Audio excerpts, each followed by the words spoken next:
Hey guys, I'm here with the band THYRFING, and we have Patrik and Dennis here today, and we've got some questions from Rock Hard Germany. So let's just jump into it.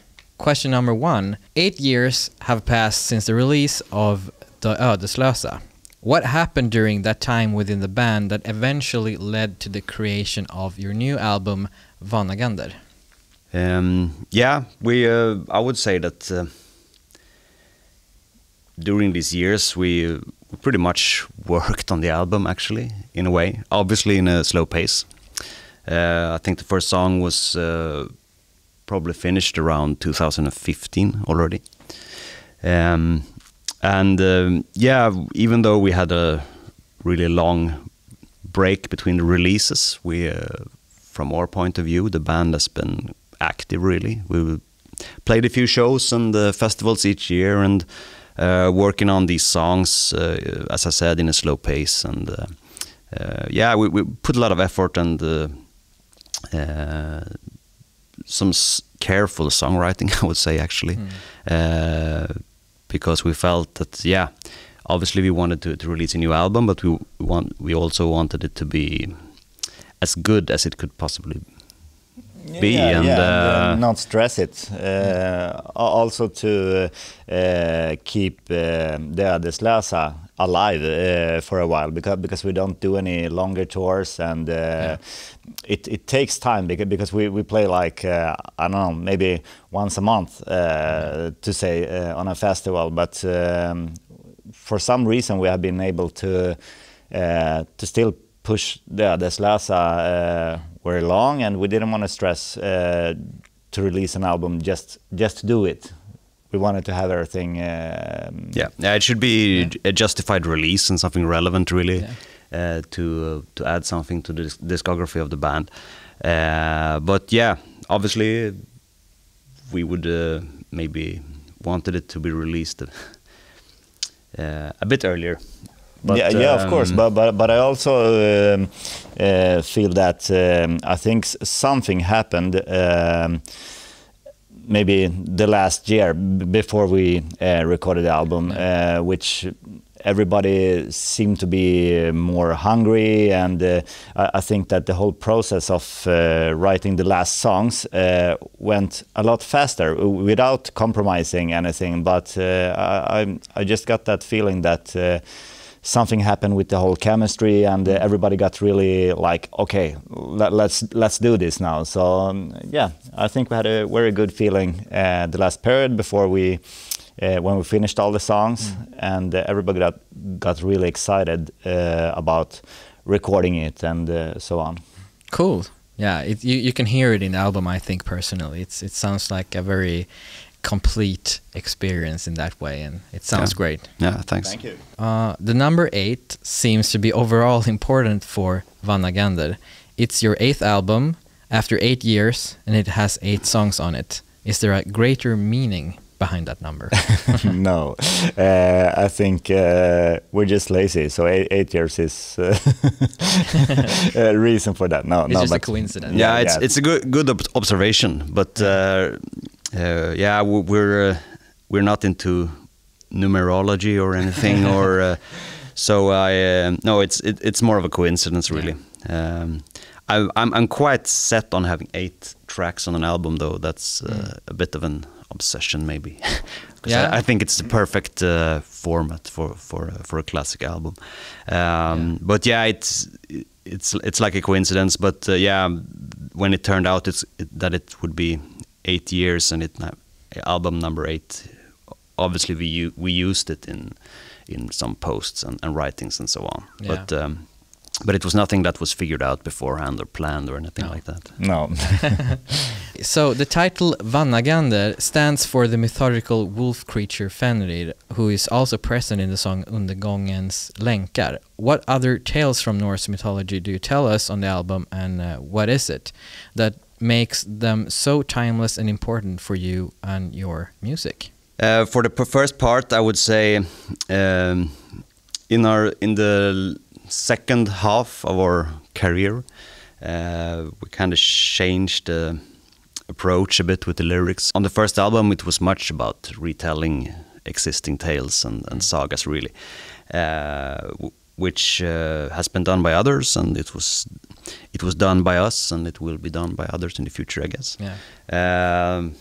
We kind of find our doing it a bit differently, putting a bit of our own thoughts and observations into it, making it a bit more interesting for ourselves, really, I would say. Just it's not really meant to convey a certain message or that we feel that we have to say anything, but I guess it's more about challenging ourselves, really, when doing the lyrics, to make it a bit more interesting. Yeah, for this new album, for the preceding album as well, it's as usual. This is like the backdrop of the band, I would say. Yeah. For this one, if we should talk about specific songs, it's I think it's this track, Undergångens länkar, which has the myth about the wolf Vanagandr as the basic concept, and there's also a song called Håg och minne, which is about the two ravens, Hugin and Munin, which are quite familiar to most people as well. Otherwise, there aren't really any.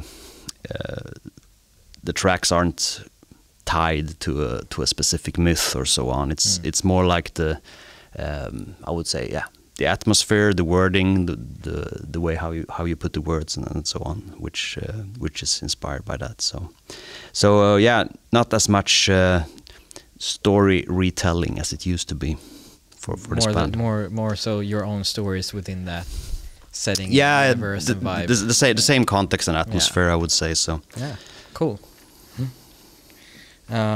With the new album, you once again stayed true to your musical direction and a creative approach in Swedish language on the darker side of Viking and Pagan Metal. After 26 years in that subgenre, are you happy with how the scene developed over the years? Don't know what to say about that, really. I mean, it goes up and down as for all genres and types of music, I guess. We don't really feel specifically that a certain scene is important to us, I would say. We are of course aware of it, and we are aware of the other bands. We know some of them and so on, but I